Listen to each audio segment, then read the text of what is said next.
Halo sahabat resensi, apa kabar kalian di sana? Balik lagi di channel Resensi Film. Sebelum kita mulai, jangan lupa like dan subscribe channel ini agar channel ini semakin berkembang. Oke, langsung saja pada episode kali ini kita akan membahas film UMI No System is Safe. Jujur saja saya sudah nonton lebih dari satu kali film ini. Film ini sangat keren menurut saya. Khususnya untuk anak IT, mungkin film ini menjadi salah satu inspirasi mereka. UMI adalah film Jerman yang menceritakan tentang 4 anak muda yang memiliki keahlian di bidang komputer, khususnya komputer hacking. Mereka melakukan aksi peretasan agar kemampuannya diakui oleh hacker idola mereka. Film yang disutradarai oleh Baran von Oder ini dirilis pada tanggal 25 September 2014 dan tanpa berlama-lama kita langsung bahas aja alur ceritanya.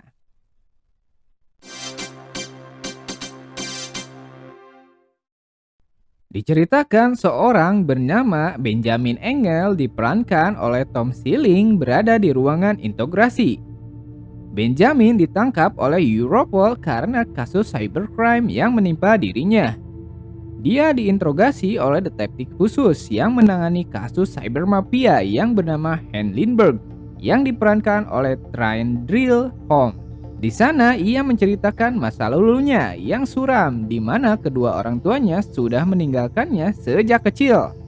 Menceritakan asal muasal mengapa ia terjun ke dalam dunia hacking. Sejak berumur 14 tahun, Benjamin menghabiskan waktu siang dan malam untuk mempelajari bahasa pemrograman, sampai ia berhasil melakukan peretasan pertamanya. Benjamin pun berhasil masuk ke dalam komunitas hacker di dalam Darknet, di mana di dalamnya komunitas itu bertemu dengan banyak hacker. Di sana pula ia bertemu dengan idolanya yaitu Mr. X, yang menjadi panutan bagi banyak hacker di komunitas tersebut. Suatu hari Benjamin bertemu Mary di perpustakaan. Mary adalah orang yang dicintai sejak di bangku sekolah. Melihat Mary sedang kesulitan menghadapi ujian, Benjamin pun memutuskan untuk meretas sistem kampus tempat Mary akan ujian. Sial pun terjadi, Benjamin tertangkap oleh penjaga kampus dan ia dijatuhi hukuman membersihkan kota. Ketika Benjamin menjalani hukuman, ia bertemu dengan Max. Mereka berbincang dan Max tertarik kepada Benjamin karena ia memahami bahasa pemrograman. Max akhirnya mengajak Benjamin ke suatu pesta dan mengenalkannya ke teman-temannya yaitu Stephen dan Paul. Benjamin menunjukkan kemampuan hacking miliknya yang sangat keren dengan meretas sistem listrik perumahan tersebut. Max dan teman-temannya pun terpukau dengan kemampuan Benjamin. Tak lama kemudian polisi datang dan pesta itu pun bubar. Akhirnya mereka kabur dan memisahkan diri agar tidak tertangkap. Benjamin pulang menuju rumahnya. Ketika sampai, pintu rumahnya terbuka dan tidak ada siapa-siapa di rumahnya. Ternyata neneknya kabur dari rumah karena mengidap penyakit Alzheimer yang harus dirawat di rumah sakit. Benjamin pun pulang menaiki kereta. Ketika di dalam kereta, tiba-tiba Max datang dan mengajaknya ke suatu tempat. Di tempat itu, Max dan Benjamin akhirnya bertemu dengan Stephen dan Paul. Mereka mengajak Benjamin untuk melakukan aksi peretasan sebuah konferensi. Di tempat konferensi itu, Benjamin ditugaskan untuk menggantikan jaringan laptop yang digunakan oleh moderator. Sedangkan Stephen, ia memasang kamera agar dapat melihat hasil peretasan mereka. Setelah selesai, Benjamin dan Stephen kabur menuju mobil tempat Max dan Paul berada. Paul pun memulai proses hacking laptop milik moderator itu. Dan ketika MC itu akan meminta untuk menampilkan sebuah video, ternyata video yang muncul merupakan video hinaan terhadap Hitler. Mereka pun tertawa karena mereka telah berhasil. Mereka telah ketahuan oleh para penjaga petugas. Mereka pun kabur karena para penjaga telah menemukan mereka. Setelah berhasil melakukan aksi mereka, Benjamin memutuskan mengajak teman-temannya untuk ke rumahnya. Di sana, Max berkata bahwa mereka butuh nama agar memiliki identitas. Benjamin pun menyebut nama Clay karena tujuan mereka hanyalah untuk bersenang-senang. Mereka setuju dan mereka mulai melakukan peretasan dengan mengatasnamakan Clay hingga nama Clay semakin dikenal oleh anak muda.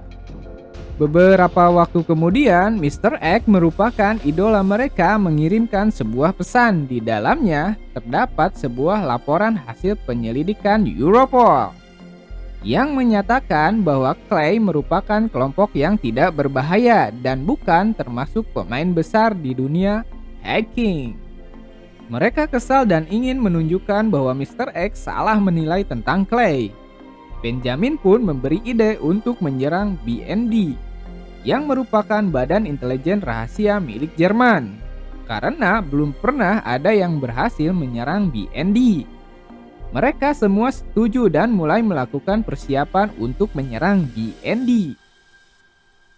Mereka mencari umpan agar dapat masuk ke dalam sistem milik BND, yaitu dengan mencari informasi data pribadi milik salah satu karyawan BND. Tanpa diduga, karyawan BND itu memberikan kartu akses untuk mereka masuk ke dalam kantor BND. Mereka pun berhasil masuk dengan mudah dan melakukan peretasan sistem BND.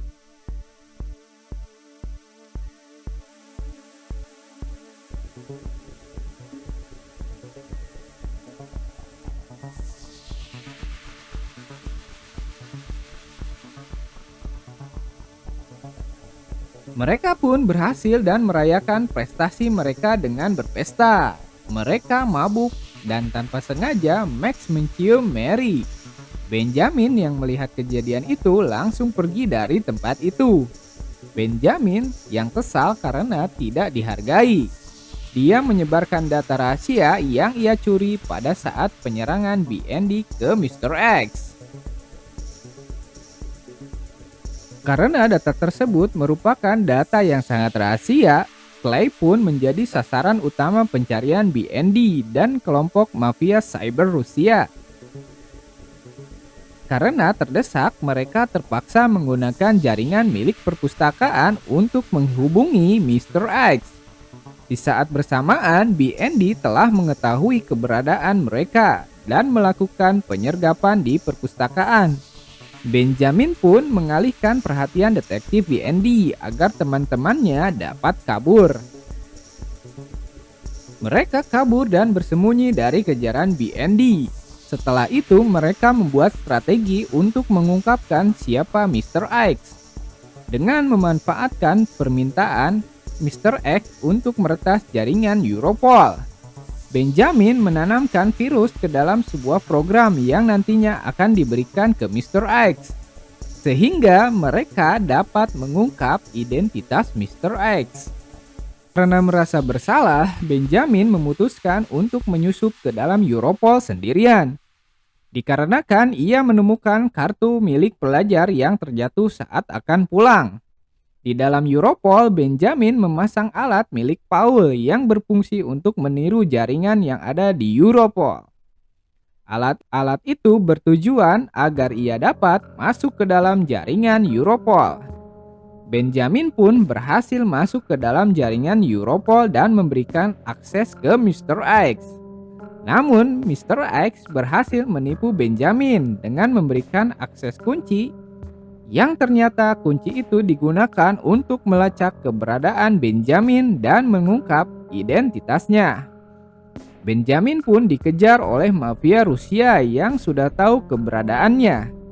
Saat ia kembali ke hotel, teman-temannya sudah tewas dibunuh oleh mafia Rusia itu. Benjamin yang putus asa menyerahkan diri ke BND. Di sana ia diinterogasi dan memberikan seluruh informasi mengenai dirinya, Clay dan juga Mr. X. Benjamin Benjamin berkata bahwa ia akan mengungkap siapa Mr. X jika BND mau membantu serta memberikan jaminan keselamatan saksi untuk dirinya. BND pun setuju untuk memberikan perlindungan saksi untuknya, asalkan dia harus berhasil mengungkap siapa itu Mr. X. Benjamin pun mulai melakukan pengungkapan identitas Mr. X. Dia masuk ke dalam komunitas hacker dengan menyamar sebagai Mr. X dan menyebarkan informasi bahwa Mr. X lah yang telah membunuh Krypton anggota Friends yang menyebarkan identitas asli Krypton. Komunitas Darknet pun mulai beraksi atas tindakan yang dilakukan oleh Benjamin. Mr. X pun mengejar Benjamin dengan menggunakan sebuah kunci yang ternyata adalah IP transmitter yang dapat digunakan untuk mengetahui lokasi dari Mr. X. Benjamin menggunakan trik yang sama ketika Mr. X menipu dirinya, dan akhirnya identitas Mr. X pun terungkap dan ditangkap di New York. Saat memberitahukan Benjamin tentang tertangkapnya Mr. X, Han yang merupakan detektif BND curiga karena luka tangan yang dimiliki Benjamin sama dengan Benjamin ceritakan sebelumnya. Ia pun melakukan investigasi ke rumah Benjamin dan menemukan obat Ritalin. Ia juga menanyakan informasi ke Mary yang diceritakan oleh Benjamin bahwa mereka dekat. Lalu ia juga mengunjungi dokter yang merawat nenek Benjamin. Di sana ia menemukan informasi bahwa ibu Benjamin memiliki 4 kepribadian, yang tidak menutup kemungkinan bahwa Benjamin juga memiliki kepribadian yang ganda.